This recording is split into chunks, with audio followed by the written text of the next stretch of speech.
Vous savez, je vous fais une confidence. En dehors de Martin Camille, je ne connais pas de journaliste camerounais qui soit plus proche de tout que moi. Contrairement à mes frères et sœurs, je suis le plus pauvre de ma famille. Papa voulait que je sois pilote de chasse. Et comment tu as fait? Comment tu as fait pour suivre ta voie? Parce qu'il y a des parents, quand l'enfant n'est pas d'accord, il y a eu une rupture dès que je suis avec le papa. Mais moi, j'ai eu par contre le soutien de ma maman. C'est maman qui paye les cours. Oui, ma maman paye finalement maman paye finalement en secret, comme papa a refusé. Elle paye en secret 1 an et puis papa décède. Donc tu fais partie des premières voix de Radio Scienté. À l'époque, on était avec Cyril Bojico. Tout premier chef de chaîne, c'est J. Lingana. J. Lingana, oui. Avec Condré Chaud. Voilà, Condré Chaud. Charles Manda. Il était commentateur de... Oui, il était commentateur. Je dis à l'époque, je vous parle des histoires des années 2002, 2003, par là. 2002, 2003, par là. J. Lui, il ne voulait pas de nous. Il ne voulait pas de nous parce qu'il estime que ce n'est pas parce que nous avons un diplôme en journalisme. Attends, je peux comprendre. Il ne voulait pas les diplômés. Non, il ne voulait pas. Il ne voulait pas. Le coup de tête de Samuel Eto'o à Boni Philippe.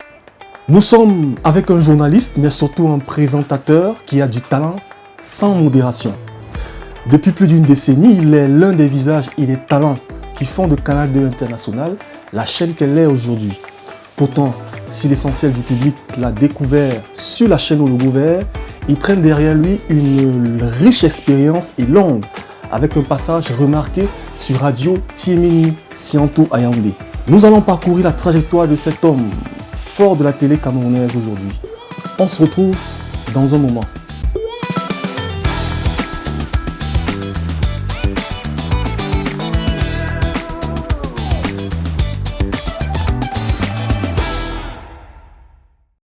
Bonjour Bouba. Bonjour. C'est un plaisir de t'avoir sur notre plateau, sur mon plateau. Plaisir partagé. C'est un petit rêve de gosse de discuter avec toi. Ah ben, je suis très flatté et vous m'envoyez très fier de pouvoir également répondre à votre invitation. Je ne peux que vous encourager et vous féliciter dans cette initiative. J'étais un grand fan de Radio Sciento. C'est à Radio Sciento que ma vive passion pour les médias, le journalisme, la radio a commencé. J'écoutais déjà ta voix à la radio. Donc voilà, merci d'être avec nous. On va dresser ton parcours, on espère inspirant pour ceux qui nous suivent sur leur mobile ou à la maison. Je crois que ce sera avec beaucoup de bonheur, beaucoup de joie que Oui. je vais partager l'expérience que j'ai eu à vivre et que j'ai d'ailleurs vécu pendant bientôt maintenant 24 ans. Wow. Déjà. Donc, je ne sais pas, j'ai une collègue qui s'appelle Kevin, je ne sais pas si elle était née quand tu commençais. Bon, peut-être, sauf s'il a moins de 24 ans. Bon, maintenant, s'il a 23 ans, probablement, il n'était pas encore. Tu es journaliste politique ou tu es journaliste sportif? Non, à la base, je suis journaliste de sport. Oui. Journaliste de sport, c'est une aventure, comme je disais, qui démarre effectivement à Sianto, dans les années 2000, précisément. Pour la petite histoire, je suis l'un des premiers produits de brevet de technicien supérieur de l'Institut Sianto supérieur.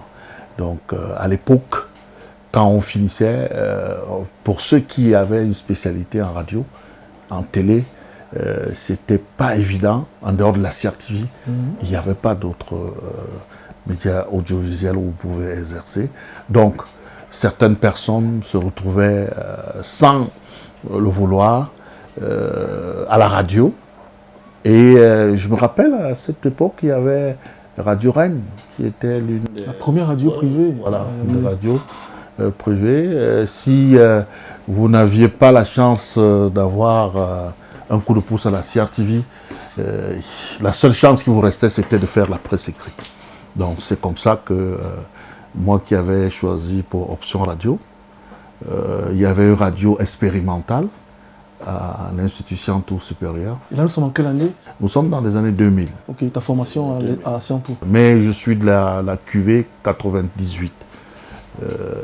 Après, on a eu peut-être encore une année comme ça de chômage en attendant de trouver quelque chose sous la main. Et quand l'opportunité de Radio Siantou arrive, en 2000, avec cette radio qui était une radio expérimentale, donc une radio des étudiants. Et par la suite, pour des expériences, le fondateur de l'Institut Siantou supérieur de l'époque, Wantou Siantou, a décidé de mettre dans la ronde de Mvombi, Kondongo et consorts, mais là, c'était pas encore légal, c'était dans l'illégalité. Et donc, nous avons été les premiers à être appelés à faire fonctionner la radio. Donc tu fais partie des premières voix de Radio Siantou. À l'époque, on était avec Cyril Bogico, Oui, de Balafon. Balafon. Lui, il était encore en première année parce qu'il a commencé à travailler très tôt, parce que c'était un monsieur très talentueux. Première année, communication, mais il était déjà employé à Siantou. Il y avait, à la même époque, il y avait des noms également. Bon, là, tu es en train de citer les premières voix. Les premières voix, Okay. les premières voix. Et le tout premier chef de chaîne, c'est J. Remingono. J. Avec Condré Chaud. Voilà, Condré Chaud qui a eu du succès entre 10h et 12h. Donc, Cyril Bogico, il y avait J. Remingono, il y avait Didier Bapidi, il y avait Jean-Claude Matouké, Dienda Mondon, Issa Mamoudou, j'en oublie certainement d'autres personnes qui ont commencé, qui étaient d'ailleurs les pères fondateurs de Radio Siantou à l'époque. Au départ, c'est-à-dire que dès que tu démarres l'aventure Radio Siantou, tu es dans le sport. Quand je commence, je commence pas dans le sport. Pour la petite histoire, moi je n'aimais pas faire du journalisme de sport. Je commence comme animateur. Ah. Animateur, oui. Tu avais un petit nom? Oui, je m'appelais Bobby Cooper. Bobby Cooper. Ça vient de quoi, Cooper? Bobby Cooper, c'était un célèbre DJ américain. Et moi, j'avais pris une tranche matinale à l'époque entre 10h et 12h. Ça s'appelait Musique en pagaille. Ah, ça, musique. Et donc, Bobby Cooper était l'animateur de Musique en pagaille. C'était chaque matin? C'était chaque matin. C'était au départ, c'était seulement le samedi. Ah, après, c'est devenu un tri hebdomadaire, 3 fois par semaine. Plus tard, on a eu un problème en personnel journalistique. Alors, J. Remingono, qui était chef de chaîne à l'époque, décide que moi, je viens d'occuper la tranche. Et quelle tranche? C'était une tranche réservée au sport. Donc, à l'époque, il y avait aussi Eric Christian Kwam, qui est arrivé comme stagiaire. Et il fallait un encadrement. Et j'avais été désigné comme son encadreur. Et c'est comme ça que l'aventure est partie avec Sport. On dit R. Le samedi, une émission très, très courue, très suivie. Il y avait également une émission qui devait être Infosport. Infosport, justement, je me souviens qu'avant d'aller à l'école, au lycée, j'ai capté d'abord Siantou pour écouter les derniers résultats des championnats, les analyses dans Infosport avec toi, Boni Philippe. Boni Philippe va arriver également quelques temps après, quand on avait besoin du personnel en sport. Eric Christian Kwam étant déjà là, Boni Philippe va arriver après.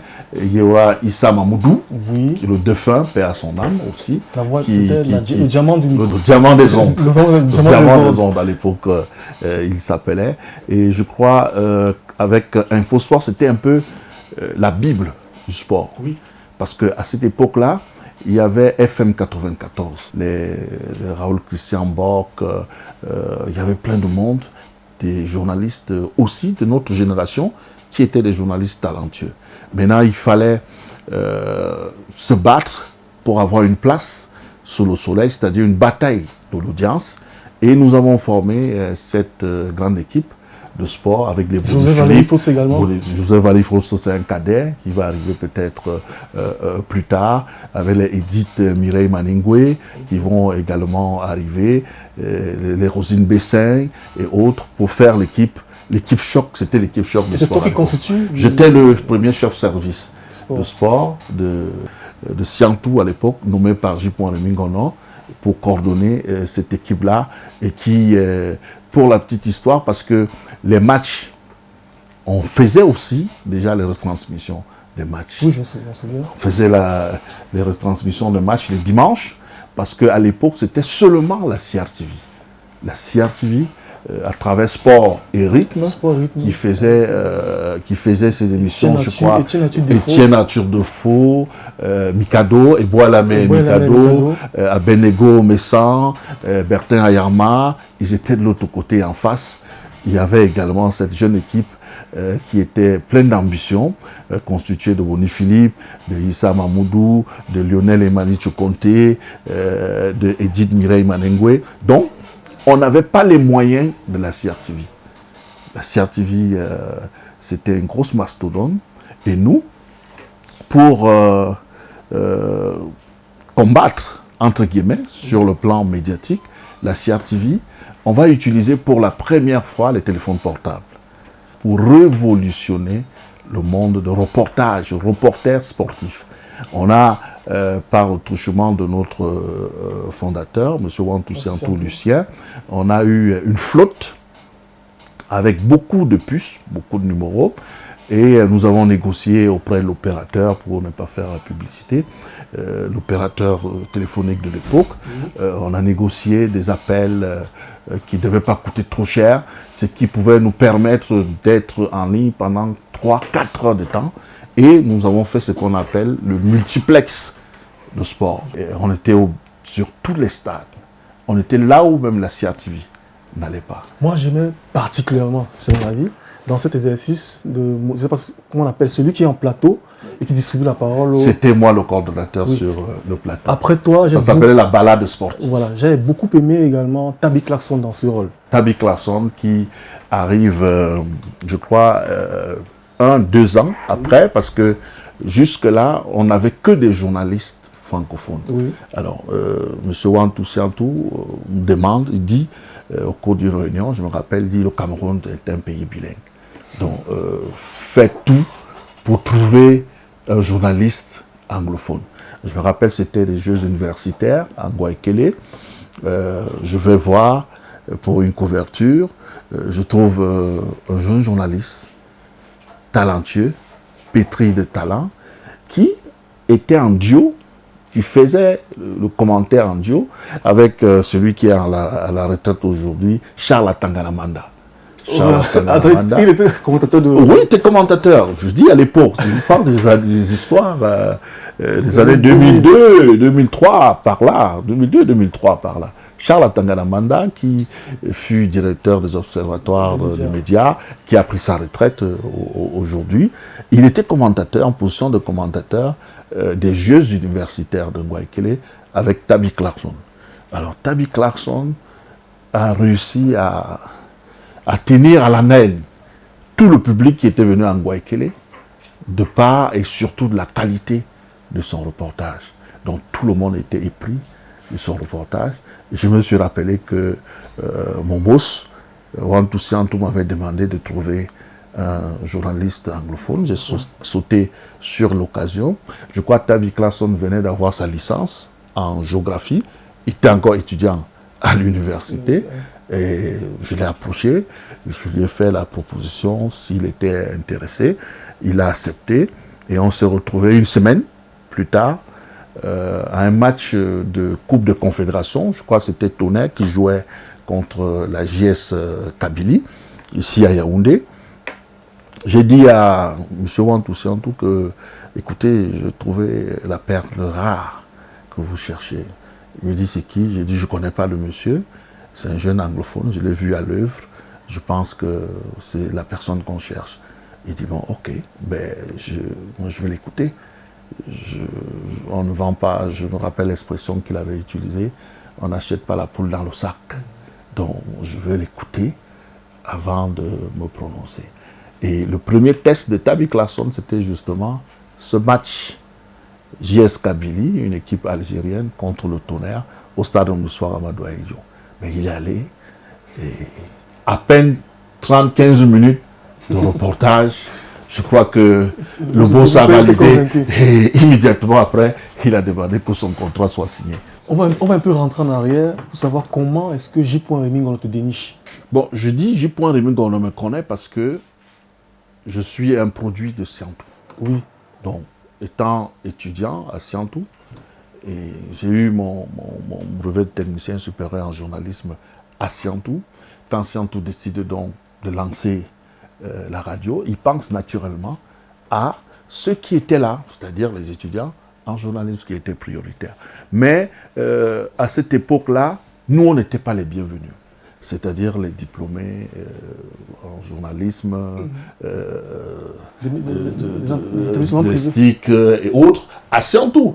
Pour la simple raison que J. lui, il ne voulait pas de nous.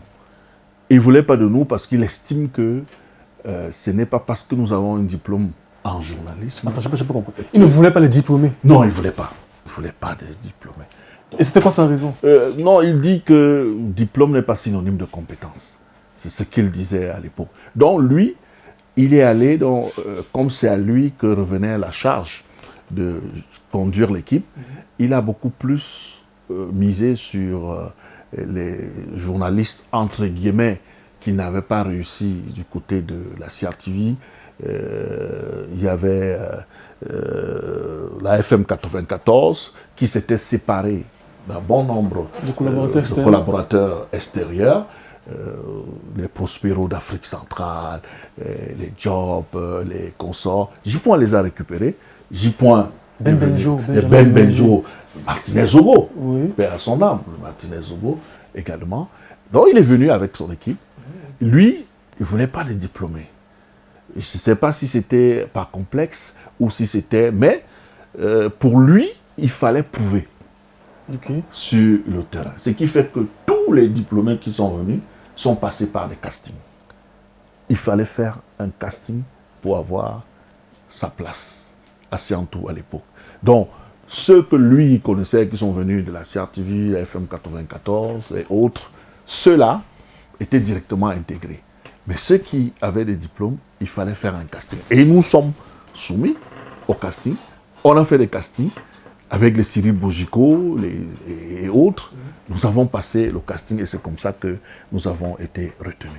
Et à Siantou, tu as été chef service sport, directeur des programmes. Oui. C'est quoi le parcours à Siantou? À Siantou, je crois que j'ai fait toutes mes classes. J'ai commencé au bas de l'échelle et je suis arrivé au sommet. Je commence naturellement comme reporter. Après reporter, je suis chef service des sports. Chef service des sports, je passe directeur des programmes, directeur de l'information.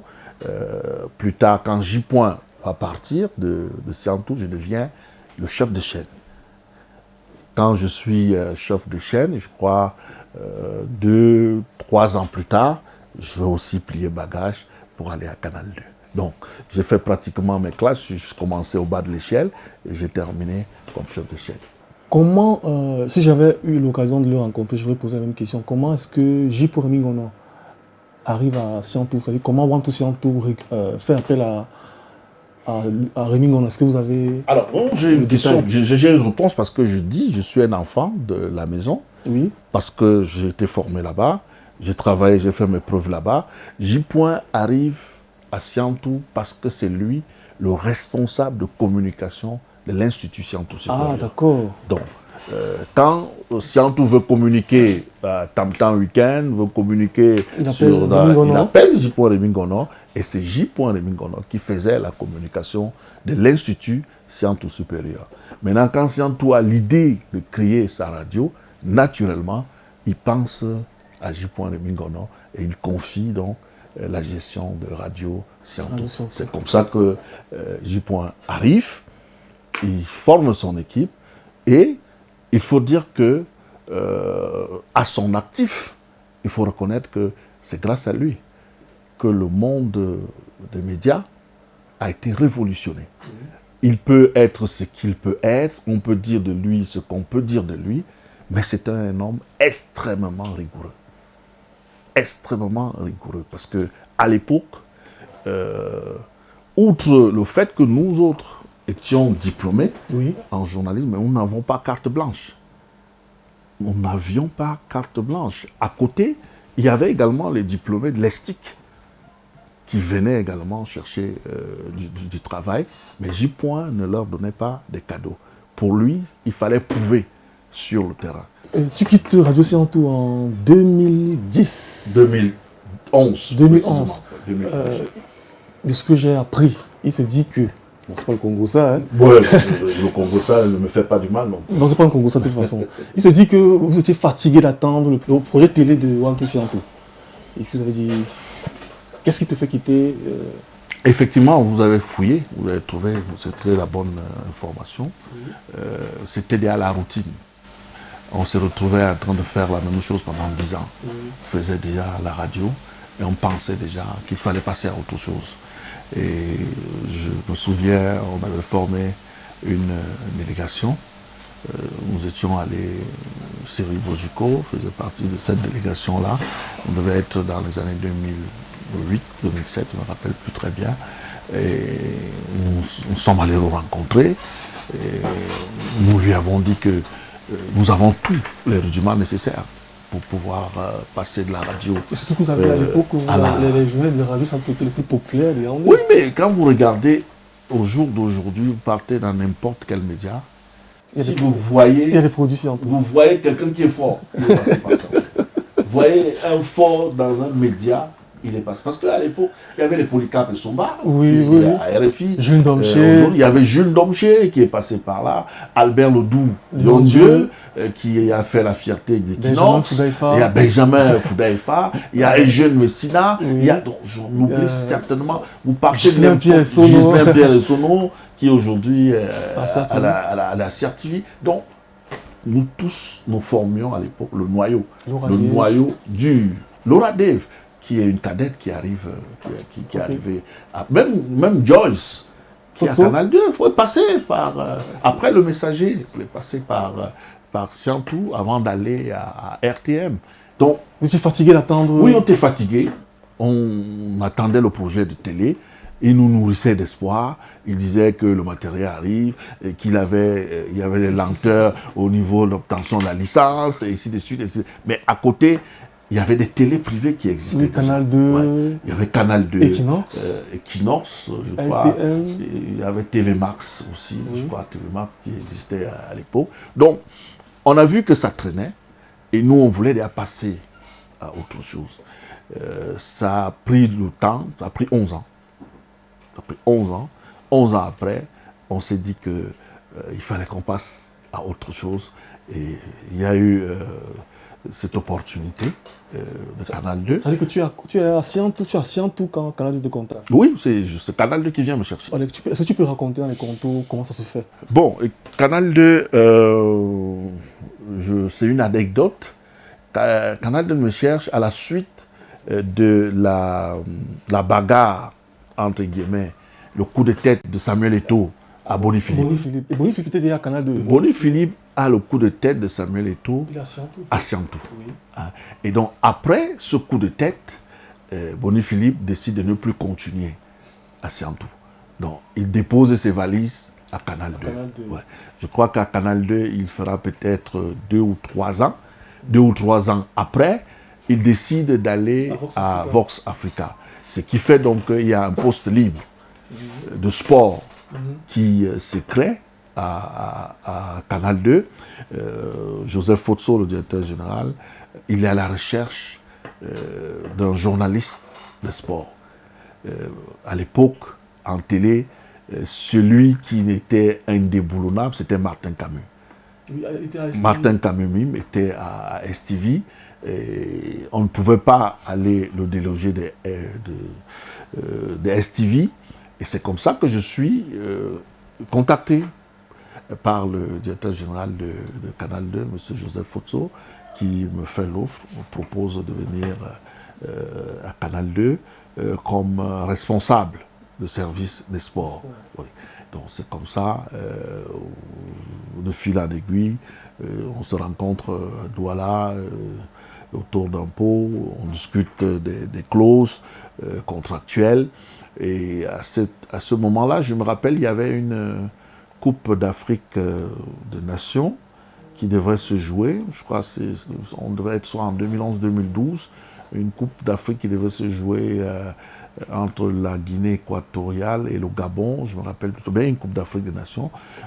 C'est comme ça que je lui demande, bon, vous allez me laisser finir d'abord ma Coupe d'Afrique des Nations avec Siantou, mais après la Coupe d'Afrique des Nations, je pourrais prendre service.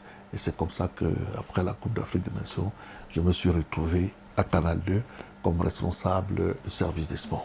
Jusqu'à ce jour, et quels sont les postes occupés C'est pareil, j'ai eu un parcours, on va dire, très intéressant à Canal 2, où j'ai aussi gravi les échelons. Je commence comme chef service des sports à Canal 2. Après, chef service des sports à Canal 2. Je deviens le coordonnateur de la rédaction Centre, Sud, Est. À l'époque, il y avait un rédacteur en chef central qui était à Douala. Je crois le rédacteur en chef central, c'était Jean Jarzé à l'époque. Donc moi, je suis coordonnateur Centre, Sud, Est, avec domicile à Yaoundé. Quelques années plus tard, je deviens rédacteur en chef adjoint. Jean Jarzé étant parti, Paul Mayel étant aussi parti, parce que Paul Mayel, lui, va à Vox Africa. Jean Jarzé, lui, va aller à Vision 4. Et Christian Dobor devient rédacteur en chef. Moi, je deviens rédacteur en chef adjoint. Je suis l'adjoint basé à Yaoundé. 1 an, 2 ans tout au plus tard, je deviens le rédacteur en chef central de Canal 2. Après quelques années, on décide donc de créer un poste de directeur de l'information. Je suis donc le premier parce qu'en tant que rédacteur en chef, j'occupe cette fonction-là. Et il y a Jean-Bruno Tagné qui arrive plus tard. Il est donc le directeur général adjoint chargé de l'information, et moi je reste donc le responsable de la rédaction tout court. Donc après le départ de Jean-Bruno Tagné, on a supprimé le poste de DGA et je deviens donc le responsable administratif de Canal 2 après le directeur général. Ça, c'est un long parcours à Canal 2. Oui, long parcours, je crois que parcours qui m'a permis également de connaître des vertes et des pas mûres, parce que durant ce temps, c'était pas du tout un fleuve tranquille. C'était pas un fleuve tranquille. Et quand j'arrive à Canal 2, je ne viens pas comme présentateur d'émissions politiques. Justement, je l'ai en venir. Comment tu fais pour te retrouver effectivement à Canal Presse? Voilà, je me retrouve à Canal Presse parce que Jean-Jacques et David Atemken. David Atemken, qui était le rédacteur, le coordonnateur de la rédaction Centre-Sud-Est, il va à l'Union européenne. Quand il va à l'Union européenne, ils sont 2 présentateurs avec Jean Jarzé et lui. Donc, Jean Jarzé n'étant pas encore parti à Vision 4, il faut trouver une doublure à Jean Jarzé. Et c'est comme ça que le directeur général revient vers moi. Il me dit, après réflexion, je pense que tu peux être la doublure de Jean Jarzé. Je dis non, mais moi, je jamais... C'était la première aventure dans la politique. Oui. Je dis non, moi, je suis... Pendant toutes ces années, je n'ai fait que du sport. Il dit non. Il dit c'est la même chose. Tu vas te battre. Je dis mais je veux me battre comment? Je n'apprends pas. Il dit non, mais dans 2 semaines, c'est toi qui es programmé. Et c'était comment le début de... Oh, mais c'était stressant. Parce que quand on me l'a annoncé, on me dit dans 2 semaines, 1 semaine même, parce que Jean-Jacques finissait sa programmation mensuelle. Et je crois qu'on était un lundi, après une réunion, il me dit, bon, ok, dimanche prochain, c'est vous qui allez...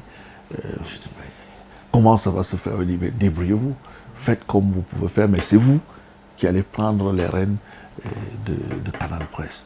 Alors, qu'est-ce qu'il fallait faire?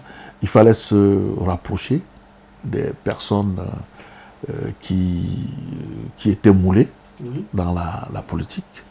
Et c'est ce que j'ai fait. Je me suis rapproché. Il y a Georges-Alain Bohémond, par exemple, qui est le directeur de publication de Mutation. Je me suis aussi rapproché de Soulé Onoyono. Ton partenaire, j'ai remarqué que j'ai des émissions, j'ai tourné avec lui. Voilà, Soulé Onoyono. Et j'ai pris quelques conseils également auprès des aînés de la CRTV, tels que Ibrahim Chérif, qui m'ont donné quelques astuces. Et je peux vous dire que la première émission, j'ai eu la frousse de ma vie, mais 5 minutes plus tard, c'était comme si je faisais ça tout le temps. Et depuis lors, je crois que je n'ai plus quitté. Est-ce que tu as eu le même problème quand tu as démarré à l'antenne à Canal 2? Parce que tu quittais de la radio c'est un tour, en radio où on peut venir en télé en short, on peut bavarder n'importe comment. Et tu débarques en télé, tu dois présenter. Bon, mais je dois dire de formation initiale, déjà, je connaissais la télé. Ah, parce que quand on fait radio, on fait télé donc à l'école. Donc à l'école, de manière pratique, hein, on pratiquait déjà. J'ai mon promotionnaire qui, au sorti de l'école, devient ministre de la communication au Tchad. Monsieur Hassan Silla Ben Bakari, oui, qui était mon promotionnaire, on était deux qui avons choisi option radio-télé. Quand lui, il rentre chez lui, il devient d'abord le rédacteur en chef de la télé. Un an plus tard, il est le directeur d'information. Je crois que c'est allé très vite. Et puis, 4 ans d'expérience, il devient directement directeur de la télé. Après directeur de la télé, il est ministre de la communication. Pour la petite histoire, quand il vient au Cameroun avec son titre de ministre de la communication, il ne manque pas l'occasion de me chambrer. Il me dit, moi je suis ministre, je suis pas ton... je ne sais pas si un jour tu pourras être ministre. Je lui dis, bon, le Cameroun, c'est pas le Tchad. Non, c'est possible. Et si tu as dit que tu es à 10 ans d'émission, ouais. 10 ans de plateau, Canal Presse. Canal Presse. Canal Presse. J'arrive pratiquement en 2011. Oui. Je commence Canal Presse un an en 2012. 2012, je commence Canal. 2013, février 2013, je commence Canal Presse. D'émission. Est-ce que tu... Mais je faisais déjà Au cœur du sport. Au cœur du sport. Au cœur du sport, qui est une émission de sport. Et j'ai commencé, c'était d'ailleurs pour ça qu'on m'avait recruté à Canal. Est-ce que ça ne te fatigue pas, Canal Presse, chaque dimanche, pendant 11 ans? Oui. Est-ce que tu as envie de faire un autre programme? Bon, mais je crois que même le top management accomplit cela. Oui. Parce que j'ai fait aussi la reine.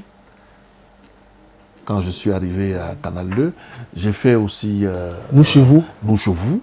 J'ai fait un jour un événement. J'ai fait entretien également, une espèce de face-à-face. Et je pense qu'avec Canal Presse, avec beaucoup de recul, il fallait également penser à la rotation, à l'alternance. C'est pour ça que le top management a décidé, au départ, je crois, moi-même je présentais déjà quelques signes de fatigue, après 5 ans, parce que je l'ai présenté 5 ans non-stop, tous les dimanches, seul, sans aucune autre personne qui devait venir me substituer. Et la première personne qui arrive, c'est Carole Yemelon. Oui, elle vient d'Equinox. Carole Yemelon, partie d'Equinox pour Suite FM. Suite FM, elle arrive à Canal 2 International. Et c'est elle, 5 ans après, on commence à alterner le programme avec Carole. Et plus tard, quand Carole elle-même partira, il y a Michael Kipcho qui arrive après aussi pour alterner. Et par la suite, comme 10 ans après, 10 ans ça use, il y a également la jeune Albertine Bidiaka également qui alterne à ce programme avec moi. Mais maintenant, faire la même chose pendant des années, forcément ça fatigue. On a besoin de faire autre chose et je pense que on ne loupe pas l'occasion. S'il y a d'autres choses qu'on peut faire, on le fait aussi. C'est quoi ton secret pour rester au top pendant 24 ans? Parce que je dis, comme on l'a dit tout à l'heure, c'est depuis les années 2000 qu'on t'écoute à la radio, ta voix, tu es une star de la radio. Bon, ta voix est une star. C'est quoi ton secret pour rester au top? Parce qu'il y a des gens qui ont démarré avec toi, on ne les écoute plus, ils ont peut-être abandonné le métier, bien ils n'ont pas atteint le niveau. Le message c'est pour les internautes qui nous suivent. Il y en a forcément qui ne sont pas dans le métier des médias, ils sont enseignants. C'est quoi ton secret pour rester au top? Moi je pense que c'est le travail. Oui. Il faut beaucoup travailler, il faut être humble, il faut toujours se remettre en question. Oui. Et on ne cesse pas d'apprendre. Il faut apprendre. On apprend tous les jours. Il faut accepter que même quelqu'un qui est plus petit que toi puisse te faire peut-être des remarques, te faire des observations. Il faut toujours garder la tête au-dessus des épaules. Parce que quand vous prenez le melon, aujourd'hui, malheureusement, les jeunes, après une émission ou deux, dès qu'ils sortent de là, on leur dit « Oh, tu es fort, oh, tu es impeccable ». Il prend la grosse tête. Il ne travaille plus. Il ne fait plus de recherches. Il est devenu star. C'est la Starmania. Et c'est lui qui va se fendre dans les déclarations, dans les réseaux sociaux. C'est lui qui devient même, il n'est plus journaliste, il devient même influenceur. Hein. C'est lui qui se fait passer pour le plus beau, pour le pape. Et il oublie l'essentiel. L'essentiel, c'est le travail. Et le travail en permanence. Qui dit travail en permanence, dit également humilité. Parce que vous ne pouvez pas arriver dans un métier où il y a des modèles, où il y a des aînés, et subitement vous dites que les aînés ne valent rien. Vous dites que les aînés, qu'est-ce qu'il a fait? Qu'est-ce qu'il sait faire? Ou alors peut-être vous considérez les aînés en fonction des moyens qu'ils ont. Or, le journalisme, ce n'est pas ça. Si vous venez dans le journalisme pour faire de l'argent, vous êtes un homme d'affaires. Vous n'êtes pas un journaliste. Il faut faire très attention. Est-ce que c'est l'humilité également qui te fait tenir à Canal 2? Parce que c'est une observation que j'ai faite, ou bien qu'on fait à Médiatude. À Canal 2, il y a beaucoup de rotation de postes. Je ne pense pas qu'aujourd'hui tu occupes un poste de responsabilité à Canal 2. Est-ce que c'est l'humilité qui te fait rester? Tu as été patron de rédaction, directeur de l'information. Les gens qui sont venus après toi sont aujourd'hui tes chefs et tu n'as pas de poste de responsabilité. Est-ce que c'est l'humilité qui te fait tenir? Non, moi je pense que dans le journalisme, il faut éviter de faire une fixation sur le poste. Comme dans tous les autres boulots. Oui, mais vas-y, je dis, je suis... Parce que, en réalité, moi, je suis un peu... Si on parle de l'armée, je suis un peu comme un général. Parce que je connais... Dans le métier. Sans te couper, je connais des hommes de médias qui ont atteint un certain niveau en rang en entreprise. Quand on a enlevé le poste, ils ont décidé de partir. Bien sûr, bien sûr. Il y en a, mais c'est pour ça que moi, je n'ai pas cette conception-là. Okay. Moi, je ne vois pas... je ne me vois pas dans une chaîne. Si je ne suis pas directeur général, je ne peux pas être utile. Non. Okay. Non, ce sont des postes purement administratifs. Okay. C'est des postes administratifs. Et la fonction administrative appartient aux décideurs, aux propriétaires. Aujourd'hui, il peut décider de vous retirer cette fonction, mais il ne peut jamais vous retirer votre grade. Okay. C'est-à-dire que si vous êtes un général dans votre métier, il ne va jamais vous dire aujourd'hui que vous n'êtes plus grand reporter, vous n'êtes plus éditorialiste, vous n'êtes plus... Non, ça c'est des choses qui s'acquièrent au fil des années. Et c'est de par votre performance, de par votre qualité de travail et surtout de par votre riche expérience que vous devenez ce que vous êtes. Maintenant, les autres titres administratifs, aujourd'hui vous êtes tel, et celui qui vous a nommé peut vous retirer cela, il dit que vous n'êtes plus. Vous ne devez pas vous agripper, vous ne devez pas vous focaliser sur parce que vous n'êtes plus tel, vous ne devez plus faire. Faites ce que vous avez appris et faites bien cela. Qu'est-ce que tu penses, ceux qui disent, je vais prendre le cas de Médiatude, on organise des awards des médias chaque année où on attribue des prix sur la base des votes du public aux présentateurs télé. Il y en a qui disent non, pourquoi les journalistes télé, pourquoi les présentateurs des débats, ce sont eux à qui vous donnez le titre de meilleur journaliste, etc. Qu'est-ce que tu penses de ceux qui considèrent que les présentateurs des débats télé ne sont pas des journalistes? Moi, je pense que c'est un faux débat. C'est un faux débat parce que je pense que pour présenter une émission comme Canal Presse, il faut avoir des bases. Oui. Vous ne pouvez pas vous lever un matin, on ne peut pas vous prendre du quartier, on vous jette. Non, journaliste, il faut être cultivé. Oui. Il faut être cultivé. Et si tu veux faire une bonne émission, il faut faire des recherches. Et pour faire des recherches, il faut avoir les capacités pour faire des recherches. Donc, ceux qui pensent que les journalistes présentateurs des débats ne sont pas des journalistes, moi, je suis diplômé en journalisme, je fais mes classes. Donc, si vous venez me dire demain, je ne suis pas journaliste, je ris. Moi, ça ne me fait rien parce que ça ne change rien sur ce que je suis et ça ne change rien sur ce que je fais. Maintenant, le plus important, vous parlez des awards, c'est parfois subjectif. Vous voyez, on peut décider de décerner un prix à un X sur des bases ou des critères qui ne sont pas forcément des critères journalistiques, mais ça ne fait pas de vous le plus grand journaliste, non plus parce qu'on vous a donné, on vous a décerné un titre. Et autrefois, Canal Presse, c'était le rendez-vous des hommes de médias, les hommes de la presse qui se réunissaient et débattaient autour d'une actualité. On en parlait encore il y a quelques temps avec Junior Bignam qui faisait la remarque.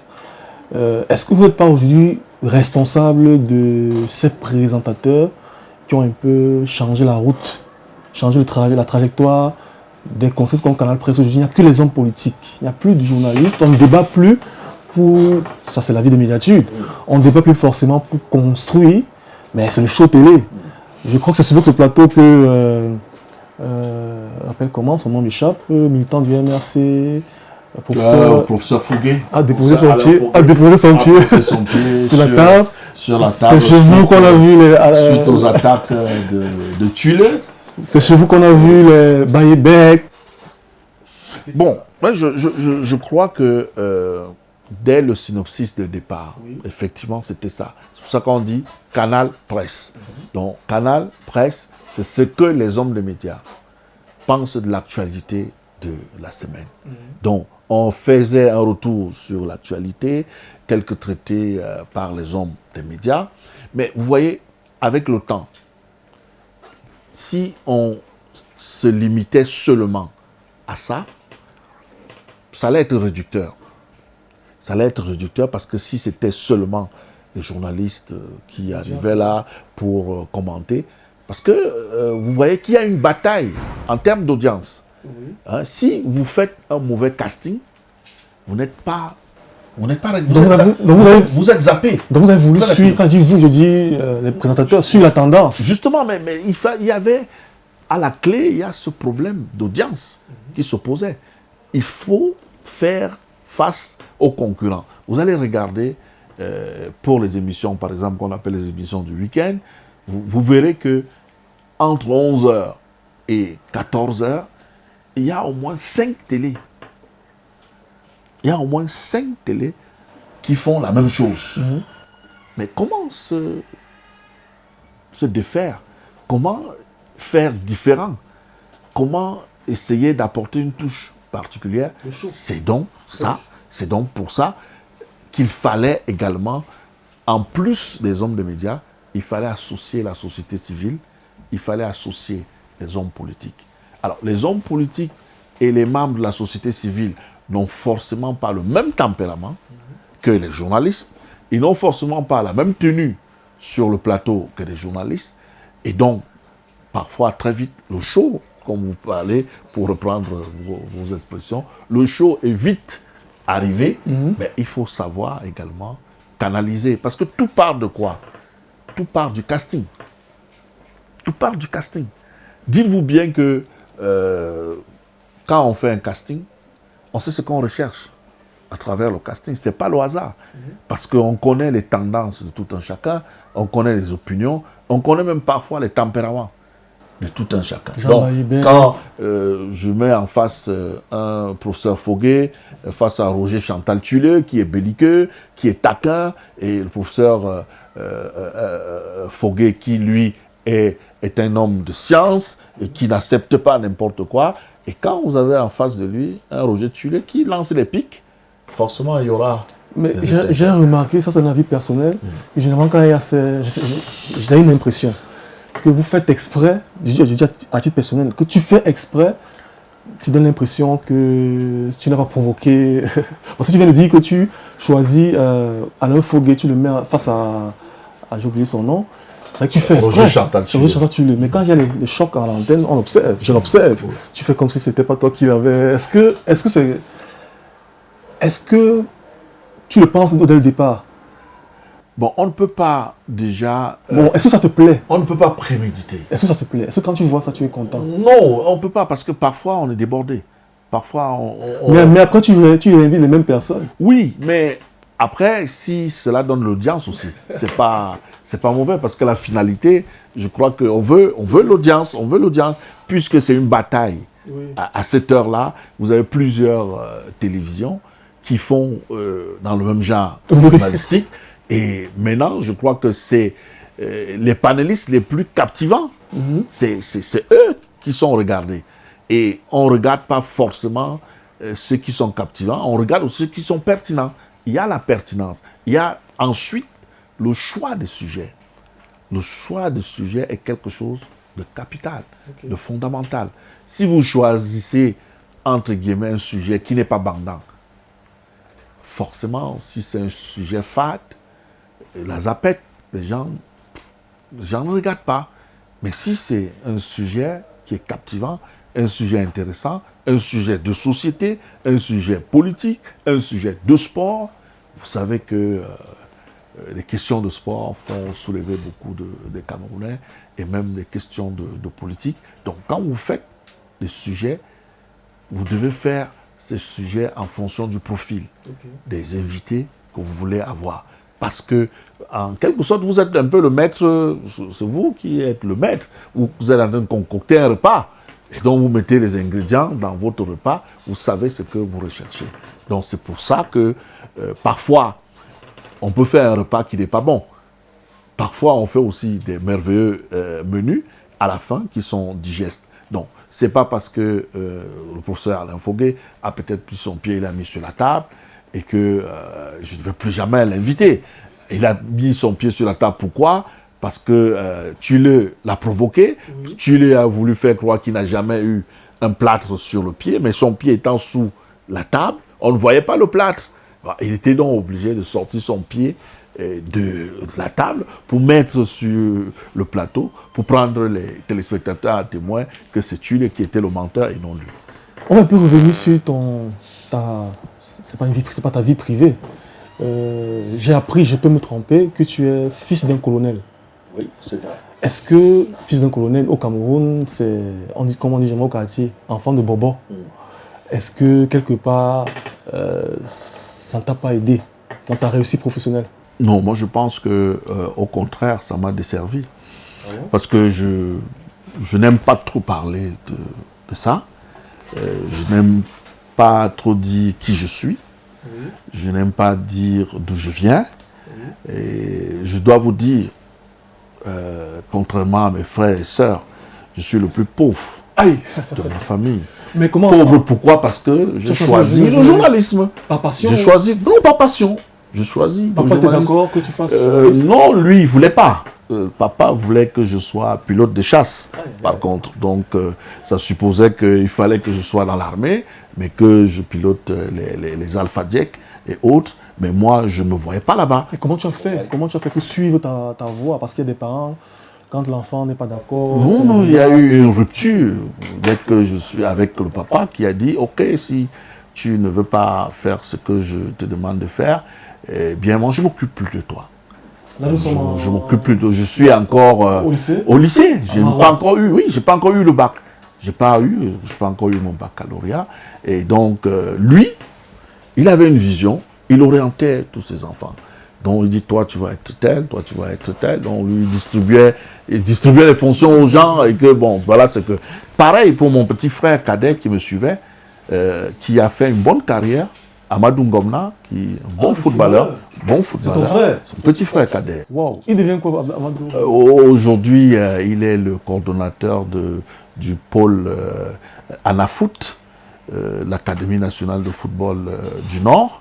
Donc, après avoir été footballeur professionnel, qui a fait les beaux jours de Coton Sport, de Garoua, qui a gagné tous les titres avec Coton Sport de Garoua, et je crois qu'il a joué 8-10 ans à Coton Sport avant d'aller professionnel. Même lui, il avait le même problème. On ne voulait pas entendre parler de football dans la famille. Je crois que lui, ça a commencé même très tôt, en classe de 3e. En classe de 3e, il jouait d'ailleurs dans Espérance de Guidère. Étant élève au lycée, il jouait dans Espérance de Guidère, une équipe de première division à Guidère. Donc quand il a commencé, le papa n'était pas du tout. Et comment en tant qu'élève, en tant que jeune garçon, on fait pour résister à tenir face à un discours des parents qui veut que tu fasses telle chose et toi tu n'es pas d'accord? Comment on fait pour tenir? Mais c'est pas, heureusement que si tous les deux parents étaient contre, ça allait être difficile. Mais moi, j'ai eu par contre le soutien de ma maman. C'est maman qui paye les cours? Oui, ma maman paye finalement. En secret? Oui, maman paye finalement en secret, comme papa a refusé. Elle paye en secret 1 an et puis papa décède. Elle paye à 100 tours? Oui, elle paye 1 an. Papa décède, après papa décède avant que moi j'ai le bac. Donc, maman paye, elle continue à payer l'école, elle paye mes études parce que je lui dis que moi, ce qui m'intéresse, ce qui me plaît, c'est le journalisme. Elle dit, bon, ok, d'accord. Comme tu veux faire le journalisme, moi je vais donc financer les études et je vais payer des études à condition que tu ne sois pas comme les autres journalistes et que tu sois un vrai journaliste. Elle décède en 2006. J'espère que là où elle se trouve, elle ne regrette pas de m'avoir aidé à devenir ce que je suis. Et les grands frères sont contents de... Oui, les grands frères. Ceux qui ont suivi la voie de papa. Moi, j'ai des grands frères, j'ai 2 grands frères colonels. Vous imaginez? Colonel, par exemple. Vous imaginez? Les grands frères. Parce que mon papa était un polygame. Il avait 4 femmes. 4 femmes. Donc, j'ai des frères consanguins qui sont des colonels. J'ai des petites sœurs cadettes qui sont des capitaines. Donc, pratiquement dans tous les corps d'armée aujourd'hui, il y a au moins un membre de la famille. Donc ça veut dire que si demain j'ai un problème là, je t'appelle, tu... Mais si pas dans l'illégalité, si c'est dans la légalité, oui. Mais si c'est dans l'illégalité, nous n'encourageons pas. Ça t'aide d'avoir des... Oui, ça me donne beaucoup de relations dans ce monde-là. Et ça me donne beaucoup de considération aussi parce que papa était tel. Le grand frère est tel, la sœur est telle, le cousin, le neveu, ainsi de suite. Donc du coup, comme c'est une famille qui est déjà connue dans ce milieu-là, donc on se considère tous comme des militaires dans la famille. Et s'il fallait citer 3 journalistes que tu as tenus durant ta carrière, tu as encadré en tant que mentor et dont tu es fier du succès, de leur réussite, tu citerais qui? Si tu peux citer les noms. Non, il n'y a pas de mal, puisque ce n'est pas en cachette. Je peux vous citer par exemple Tabi Clarkson. Oui. Tabi Clarkson que j'ai amené à Siantou. Après, j'ai amené à Canal 2, qui aujourd'hui est directeur général de CAM10. Adjoint de CAM10. Et quand je prends Ghislain Pierre Essonneau, qui était à Canal 2, que j'ai amené comme chef-service politique. Non, tu as tenu la main de Ghislain Pierre Essonneau. Ghislain Pierre Essonneau, je parle de Ghislain Pierre Essonneau. C'est moi qui fais venir Ghislain Pierre Essonneau. C'est vrai qu'à l'époque, à Radio Siantou, pour aller à la radio, vous marchiez toute la ville pour arriver à la radio. Oui, et c'était pas facile parce que les salaires étaient des salaires de catéchistes. 50 000 bon, un peu plus que ça, je crois que les salaires oscillaient à l'époque entre 70 000 et les plus nantis étaient dans 150 000 à l'époque, je crois. En tant que chef de chaîne, j'avais 150 000 de salaire à Siantou à l'époque. Donc, je citais des personnes, des personnalités, Gislain Pierre Essonneau, qui était à Siantou, que j'amène à Canal 2, qui devient le chef-pot. Et la fierté que j'ai aujourd'hui, c'est M. Rodrigue Tonguet. M. Rodrigue Tonguet, qui était au Messager, et quand il m'a été demandé de trouver un journaliste politique, j'ai pensé à 3 journalistes politiques. 3 journalistes politiques. Le premier, dont j'ai eu une fin de non-recevoir, c'était Boris Bertol. Boris Bertol. Non, on n'a pas voulu de lui. Non, c'est pas lui qui n'a pas. Il est à mutation. Il est à mutation. Donc, il y avait lui. Oui. Il y avait Rodrigue Tonguet qui était au Messager, oui. Et il y avait Issa Mamoudou. Feu Issa Mamoudou qui était à Magic FM. Donc, j'ai fait la proposition de 3. On a retenu 2. On a retenu Issa Mamoudou, on a retenu Rodrigue Tonguet. Et finalement, quand ils ont commencé, ils ont montré de quoi est-ce qu'ils étaient capables. Et aujourd'hui, Rodrigue Tonguet est le directeur de l'information de Canal 2 International. J'en suis fier. J'en suis fier parce que je crois que j'ai pioché juste et j'ai trouvé la bonne personne. Et Rodrigue Tonguet est arrivé, il a trouvé d'autres journalistes qui étaient là bien avant lui qui n'avait jamais fait de la télé avant, il faisait la presse écrite. Il a appris très vite, très rapidement, et au jour d'aujourd'hui, on ne peut pas dire qu'il ne fait pas partie des meilleurs journalistes en télé. Ces personnes n'étaient pas de ma famille. Oui. On n'avait aucune acquaintance familiale, mais c'était essentiellement et uniquement sur la base de leurs compétences que j'étais allé chercher ces personnes-là. Je ne suis pas originaire de l'Ouest, je ne suis pas originaire du Nord-Ouest, je ne suis pas originaire du Sud. J'aurais pu aller chercher quelqu'un de ma zone géographique, mais j'ai préféré chercher des personnes compétentes, des personnes capables de pouvoir donner le rendement nécessaire au top manager de Canal 2. Comment être un bon présentateur télé? Bon, un bon présentateur télé doit être bien cultivé. Oui. Il doit beaucoup travailler. Il doit être humble. Il doit accepter les critiques. Parce que, vous voyez, je ne suis pas trop présent sur la toile, mais je lis tout. Je lis tout. Mais tu as quelques sorties que tu as souvent fait. Oui, je ne suis pas trop présent, mais de temps en temps, j'essaye de faire quelques sorties. Mais il faut lire. Il faut écouter les autres. Il faut suivre les critiques des autres. Vous ne vivez pas dans un monde fermé. Vous devez être ouvert aux critiques. Donc, un bon présentateur doit toujours se remettre en question. Quand vous finissez une émission, il faut la ranger dans les tiroirs. Vous préparez l'autre émission. Si vous dormez sur vos lauriers, vous dites « Oh, j'ai fait une parfaite émission, j'ai eu beaucoup de vues, j'ai explosé la toile. » Après, vous ne travaillez plus. Les vérités d'aujourd'hui ne sont pas les vérités de demain. Et quels sont quelques jeunes présentateurs que tu vois à la télé au Cameroun, présentateurs télé, si tu avais la possibilité de les recruter, tu recruterais qui? Si demain tu as la possibilité de recruter de jeunes présentateurs télé que tu vois un peu partout là, en dehors du Canal 2 bien sûr, tu recruterais qui? Bon, je crois qu'ils ont encore beaucoup de choses à faire. Non, personne, tu recrutes personne. Oui, ils ont beaucoup de choses encore à faire. Ils doivent encore beaucoup travailler. Vous voyez, c'est pas la Starmania. Oui. Dans les jeunes aujourd'hui, c'est la Starmania. Oui, ils font le one-man show, comme on dit. Ils font le show télévisuel. C'est pas, je pense que ce n'est pas ça. Il y en a qui ont des prérequis, hein, mais ils dorment souvent sur ça. Or, ce n'est pas toujours seulement ça qu'il faut faire.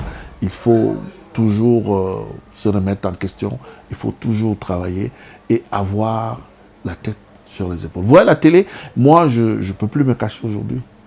Même quand je veux passer incognito, il y a toujours quelqu'un qui me reconnaît. oh voilà tel, oh voilà tel. Bon, vous voyez, si vous vous laissez emporter par ça, vous dites que vous aidez à quelqu'un, vous aidez à devenir quelqu'un, vous dormez sur vos lauriers, forcément, vous n'allez plus travailler. Et je crois que c'est ce qu'il faut toujours éviter. C'est remettre la remise en question en permanence. Et il faut travailler, il faut beaucoup lire. Un journaliste qui ne lit pas. Un journaliste qui passe s'informer dans les réseaux sociaux, je pense que c'est de la paresse. C'est vrai qu'il y a quand même un peu d'informations. Non, on ne dit pas qu'il n'y en a pas, mais dit essentiellement comme source d'information. Il faut diversifier ces sources d'information. Et surtout, on dit un journaliste sans carnet d'adresse, il doit changer de métier. Parce que vous devez pouvoir appeler une personne ressource pour recouper une information. Et si vous n'avez pas son numéro, vous faites comment? Et il y a des gens, de par votre... si vous n'êtes pas crédible, si vous n'êtes pas quelqu'un de confiance, parce que vous voyez, si vous vous comportez en voyou, vous passez le temps à enregistrer les gens. Vous êtes un espion. Je suis ton regard. Mais je ne sais pas, mais je dis, vous êtes un espion. Vous n'êtes plus un journaliste. Donc, ce n'est pas bien de faire ce travail. Il faut être digne, il faut être crédible. Et de par votre crédibilité, même si vous appelez n'importe qui, il sait que vous êtes sérieux, il va accepter de parler avec vous. Mais s'il sait que vous n'êtes pas sérieux, même la moindre information, il ne va pas vous la donner. Donc, c'est l'image qu'il faut travailler et surtout sa crédibilité aussi. On va terminer par là peut-être. J'ai observé qu'il y a ces derniers temps dans la presse sportive, je suis d'abord journaliste sportif, depuis l'arrivée de Samuel Eto'o, il y a beaucoup de violence, de clivage. Je ne sais pas si c'était le cas avant l'arrivée de Samuel Eto'o, peut-être peut-être la période Issa Hayatou. Comment toi, en tant que journaliste, tu vis tout ça? Mais je pense que c'est lamentable. Parce que je crois qu'il y a Ibou FC, il y a les Églisiens. Il n'y avait pas ça avant. Hein. Tu es dans quel camp? Moi, je suis neutre. Je suis neutre parce que je ne dois pas prendre fait et cause pour quelqu'un. Je ne dois pas être Églisien, je ne dois pas être dans Ibou FC. Je dois observer la scène et je dois simplement essayer de rester objectif, le plus objectif possible. Il se trouve qu'il y a une meute sur la toile. Dès que vous n'êtes pas d'accord avec cette meute-là, elle vous tombe dessus. On vous insulte comme un poisson pourri. Et les gens pensent que vous êtes de quel côté? Les retours que vous avez, les gens pensent quoi? Je ne sais pas. Peut-être d'autres pensent que je joue dans deux camps. Moi, j'essaye de rester le plus objectif. Vous savez, je fais une confidence. En dehors de Martin Camus même, je ne connais pas de journaliste camerounais qui soit plus proche d'Eto'o que moi. C'est une exclue médiature.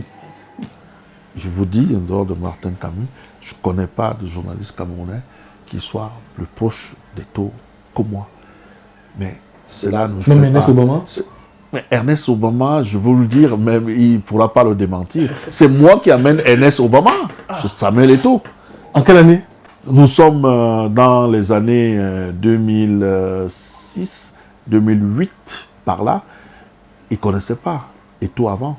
C'est à la faveur d'un procès que l'ancien secrétaire général de la FECAFOOT, à l'époque, m'avait collé, Tombi Aroko, pour ne pas le nommer, qui m'avait collé un procès. Et j'avais comme co-accusé de ce procès Ernest Obama. Et, il était à Ariane TV à l'époque. Il était à Ariane TV. Ernest Obama et Théophile Awana. C'était les deux. Donc, on nous avait filé une citation directe. Et c'était à tort que Tombi Aroko nous avait filé cette citation directe. Et nous sommes allés au tribunal. On a bénéficié du soutien de Samuel Eto'o, qui nous a donné son avocat, qui nous a payé. Je crois qu'à l'époque, je ne sais pas si c'est Maître Boni, Maître Lamé, à l'époque, son avocat qui nous a assisté, qui a payé toutes les procédures, qui a tout fait pour nous faciliter la tâche. Et ce chemin faisant, je lui dis, bon, vous me connaissez moi comme votre ami, Mais j'ai 2 copains qui sont aussi dans les mêmes draps que moi, Ernest Obama et Théophile Awana. Il m'a dit, ok, il n'y a pas de problème, fais-les venir. Je suis venu avec eux, c'est comme ça qu'ils ont fait la connaissance. Et malgré cette proximité avec Samuel Eto'o, tu essaies d'être neutre. Malgré cette proximité, vous n'allez pas me suivre faire le salam alek. Vous n'allez pas me suivre faire la plaventrisme devant Samuel Eto'o. Non, je sais, quand il pose des actes louables, je les salue. Quand il pose des actes qui ne sont pas conformes, je les critique. Et quand tu critiques, il ne t'appelle pas? Et il n'est pas content. Et il n'est pas content. C'est normal, mais ça ne change rien. Ça ne permet pas, parce que ce n'est pas ça qui va faire que je ne veux plus critiquer. Mais ce qui est mauvais, c'est d'être de mauvaise foi. La mauvaise foi, elle n'est pas bonne. C'est-à-dire que vous voulez à tout prix, quand quelque chose est noir, vous voulez faire passer cette chose comme une chose blanche. Moi, je ne peux pas faire ça. Je ferai ça ni avec Samuel Eto'o, encore moins avec Iya Mohamed. Merci Bouba pour les échanges. C'était très intéressant de discuter avec toi. Comme je dis généralement avec les autres, discuter avec toi, c'est comme lire un livre. J'ai discuté avec toi, j'ai appris beaucoup de choses que je ne savais pas, beaucoup de petits détails, beaucoup de détails croustillants que vont aimer certainement les internautes. Merci, c'est moi qui vous remercie. Je crois que comme c'est un nouveau bébé que Médiatude met sur le marché, je vous souhaite bon vent. Merci. Je vous souhaite d'ailleurs aussi beaucoup de courage. Vous savez, vous quittez d'un volet pour un autre. Parce que là, maintenant, vous entrez dans le visuel. Oui. Et ça a des... Comment on appelle ça? Ça a un prix. Oui. Ça a un prix, ça a un coût. Ce n'est pas... C'est pas s'asseoir sur un clavier, écrire, non. C'est autre chose, ça nécessite une grosse production.